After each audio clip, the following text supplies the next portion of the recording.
하나님의 말씀 누가복음 11장 2절에서 4절 말씀입니다. 누가복음 11장 2절에서 4절 말씀입니다.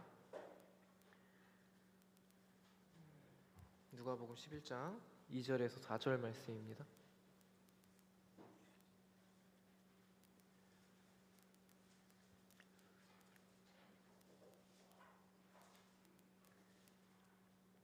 네, 우리 다 같이 합독하실까요?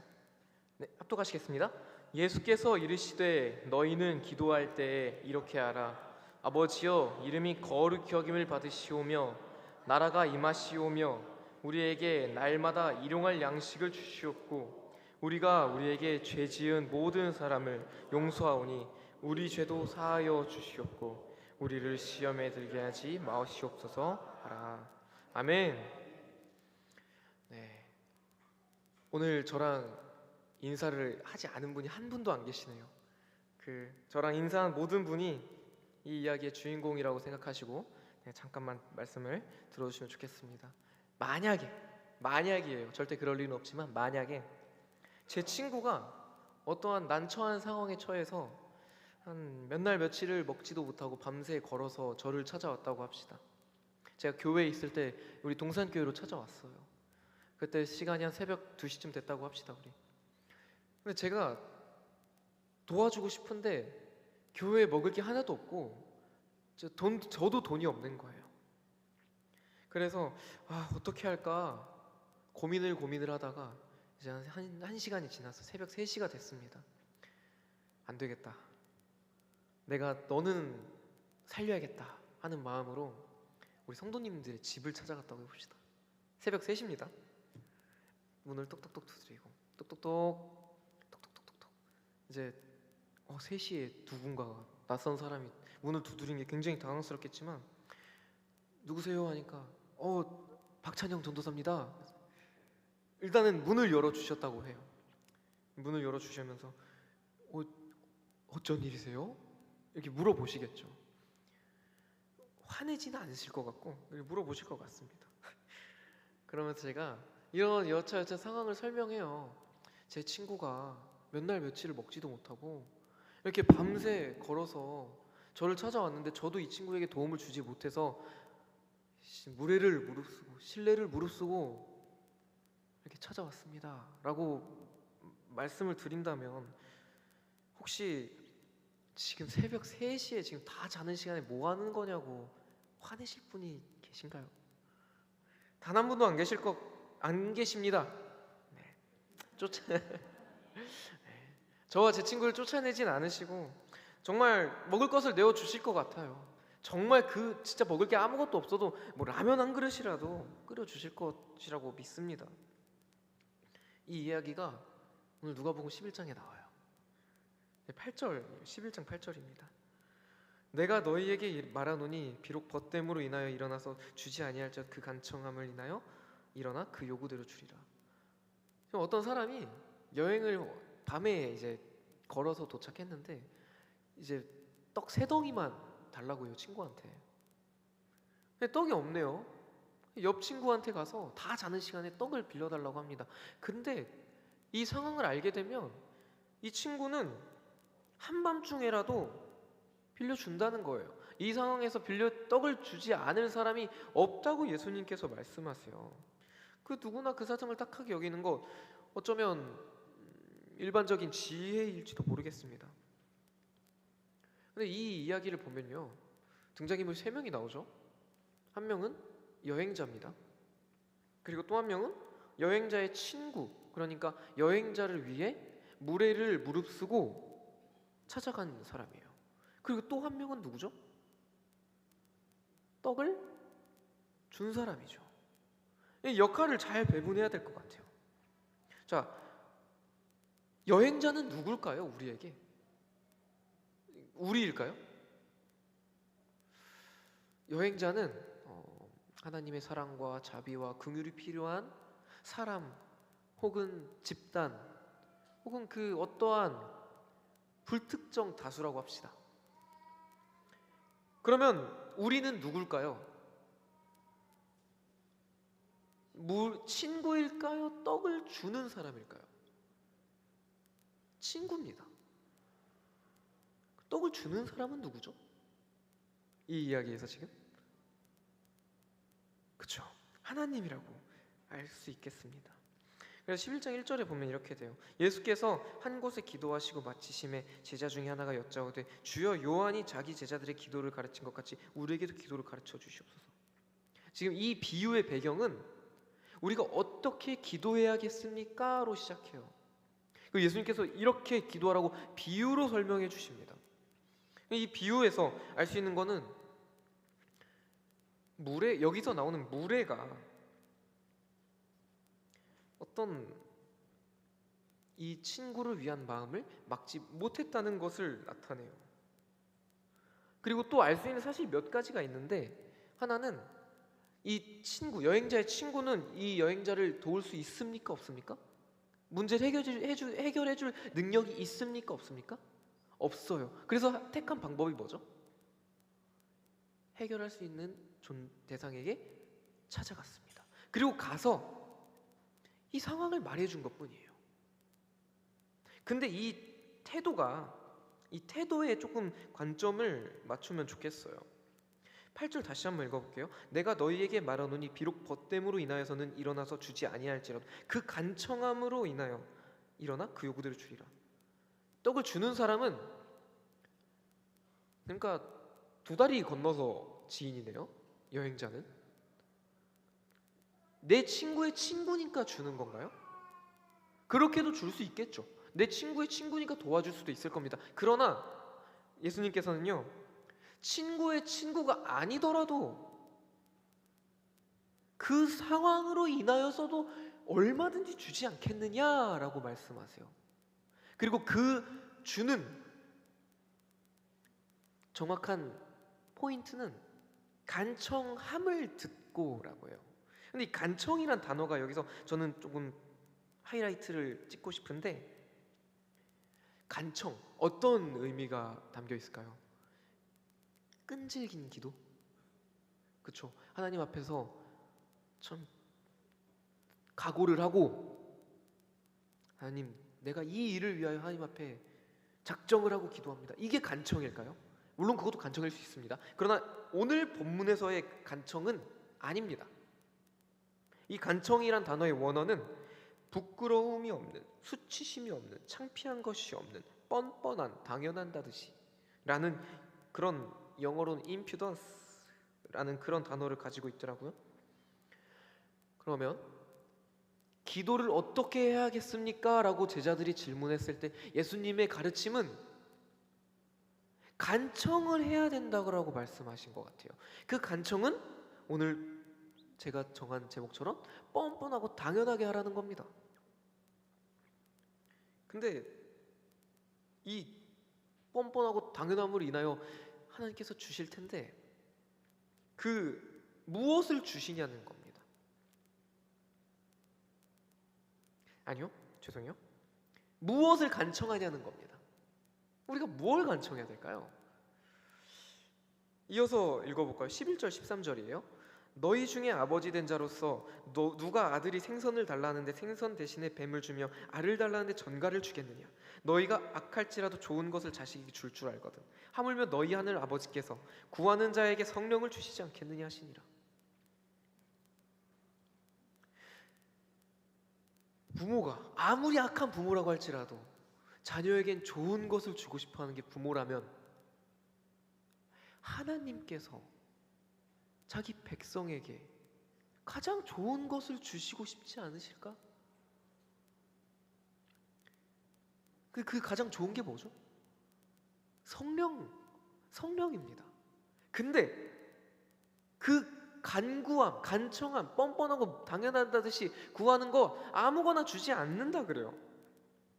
생선을 달라는데 뱀을 준다? 그건 아니죠. 알을 달라는데 전갈을 준다? 그것도 아닙니다. 자녀에게 해가 되는 건 주지 않는 게 부모의 마음이래요. 제가 어릴 때 공부 안 해서 혼난 적이 한 번도 없어요. 게임 많이 해서 혼난 적이 있었나 모르겠습니다. 혼났던 것 같아요, 몇 번. 네, 혼났습니다. 게임 많이 해서 혼났는데 공부 안 해서 혼난 적은 없었어요. 근데 집에 엄격한 규칙 두 개가 있었는데, 하나는 통금 시간이었어요.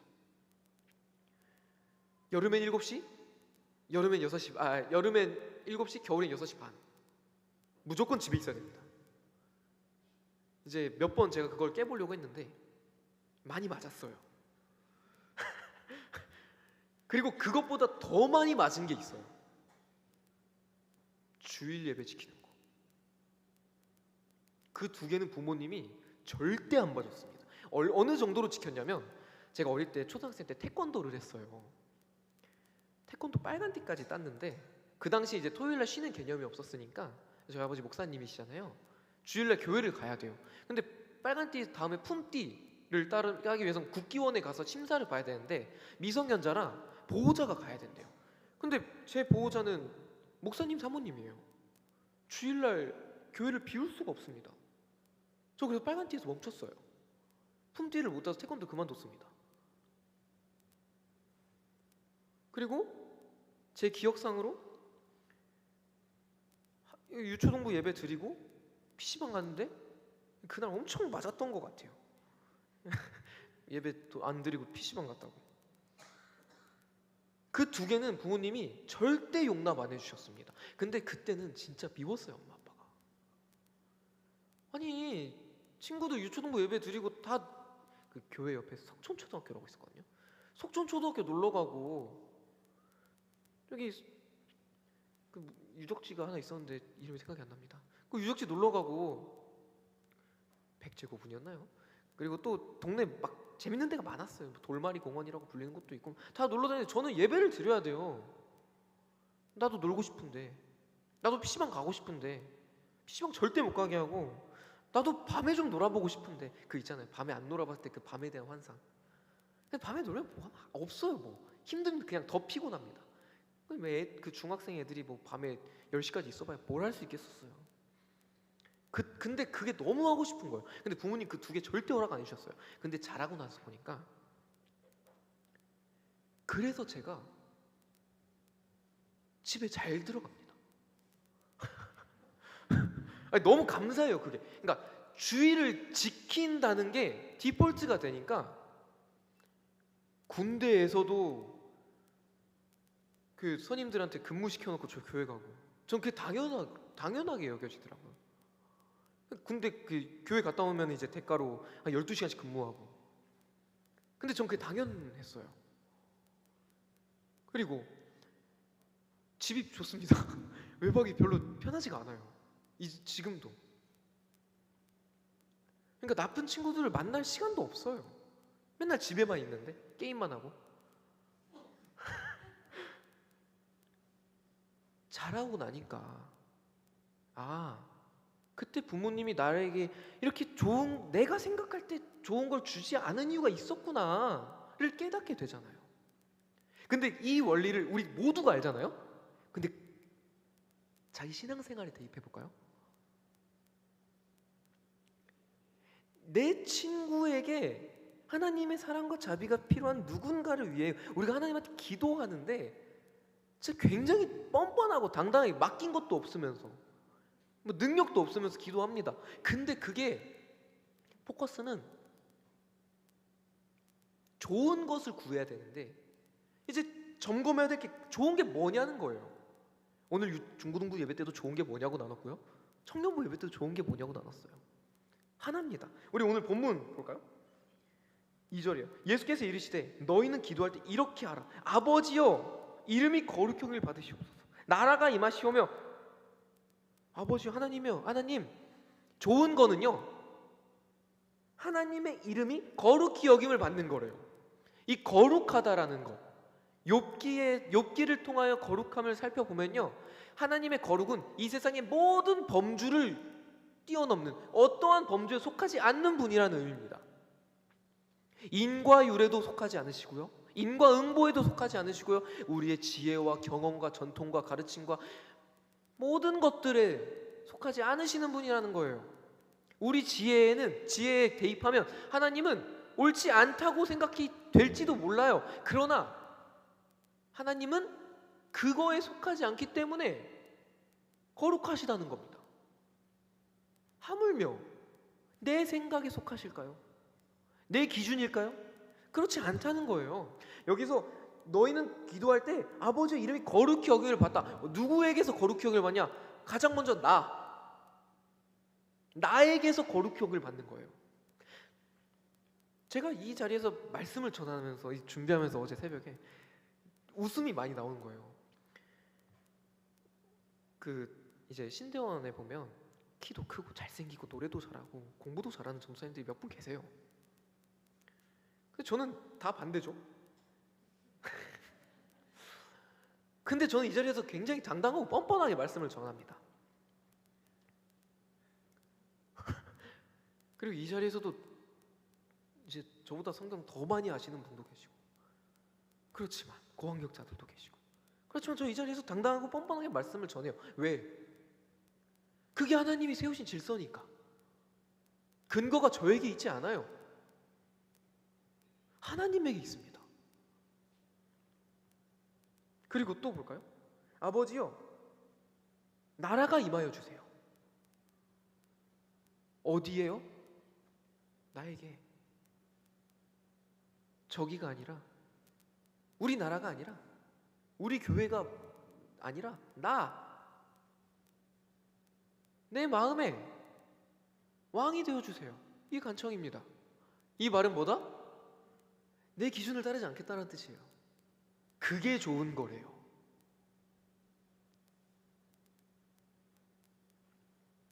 그러니까 내가 하나님의 나의 모든 기준에 벗어나는 그 여호와를 내가 거룩히 여기고, 내가 나의 그 돈이나 세상이나 문화나 어떠한 것에 다스림을 받지 않고 하나님의 다스림을 받고 있는다면, 3절, 우리에게 날마다 일용할 양식을 주셨고, 구할 수 있지 않겠어요?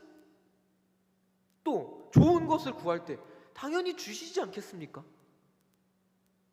친구여서가 아니라 그것이 선하기 때문에 주시지 않겠습니까? 또 우리가 우리에게 죄 지은 모든 사람을 용서하오니 우리 죄도 사하여 주시오. 우리가 사해요? 아니요.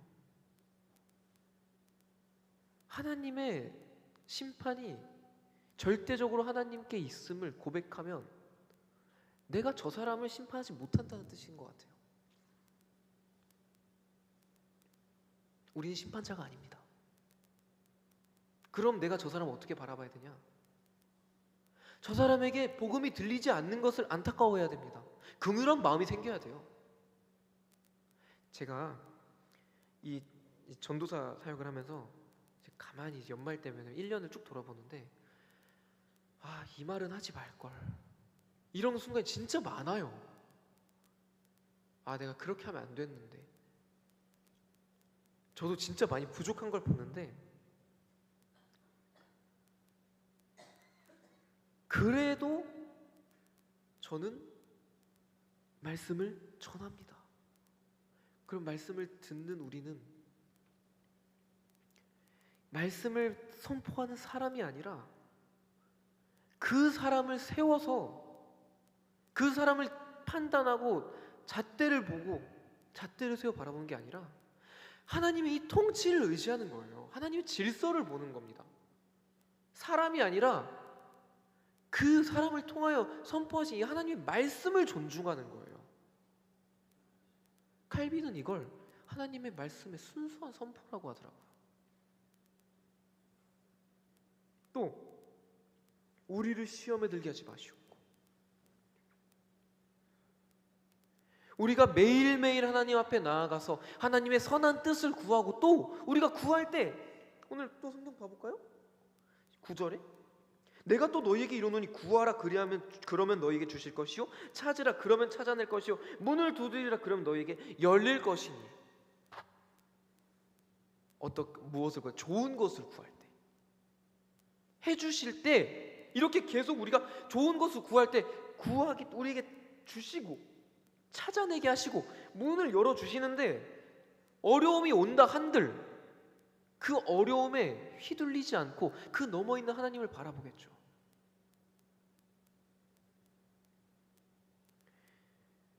말씀을 정리하면요,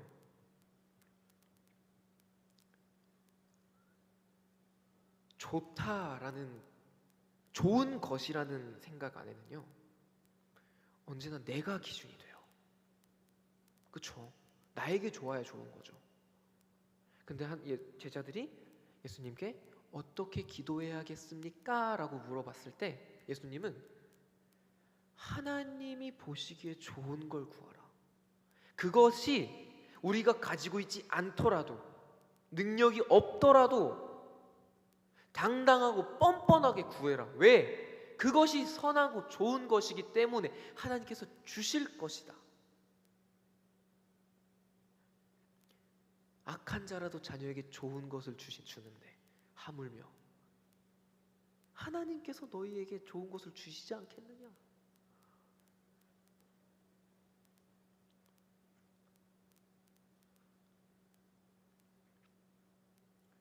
이 능력도 없고 가진 것도 없고 아무것도 없지만, 맡겨둔 것도 없지만, 힘도 없으면서 이토록 뻔뻔하고 당당하게 무례를 무릅쓰고 하나님께 기도하는 거, 자녀의 특권입니다. 하나님의 자녀의 특권이에요. 이 특권 부디 마음껏 누리시길 바랍니다. 우리 12월 이제 연말 얼마 남지 않았어요. 정말 마음껏 누리시길 바랍니다. 그리고 그 자리에서 내 기준이 아니라 우리 동산교회에, 세상에, 그리고 나에게 여호와 이름이 거룩히 여겨달라고 간구하고 간청하고 뻔뻔하게 구하고, 또 하나님의 나라가 동산교회에, 우리에게, 나에게, 우리 나라에, 이 모든 피조세계에 임하여 달라고 당당하게 구하시길 소망합니다. 그래서 이 기도와 말씀과 이 하나님과의 교제하는, 하나님께 구하는 자녀됨의 복을 마음껏 누리는 우리 사랑하는 동산교회가 되길 주님의 이름으로 축복합니다. 기도하시겠습니다. 하나님 아버지, 감사합니다. 이 시간 우리에게 예수님의 비유를 통하여 우리가 기도할 때 어떠한 마음으로 기도해야 하는지 나눴습니다. 우리가 기도해야 될 것은 하나님의 선한 뜻이며 하나님 기준의 선한 것을 구할 때 우리에게 능력 없고 힘없고 아무것도 아니라 할지라도 하나님께서 그것을 들어주시고 주실 줄로 믿습니다. 예수님께서 말씀하셨으니 반드시 그리하실 줄로 믿으며 말씀하신 것을 이루신 하나님, 그 신실하신 하나님을 믿고 오늘 하루도 주님께 간절히 나아갑니다. 자녀됨의 특권으로 나아갑니다. 이 시간 모든 순서 그리고 앞으로 모든 시간마다 우리가 하나님과 가까이 함으로 하나님의 자녀됨으로써 하나님 앞에 나아가는, 당당하고 뻔뻔하게 나아가는 우리 사랑하는 동산교회 되게 하여 주옵소서. 살아계신 하나님께 예수 그리스도 이름으로 기도드립니다. 아멘.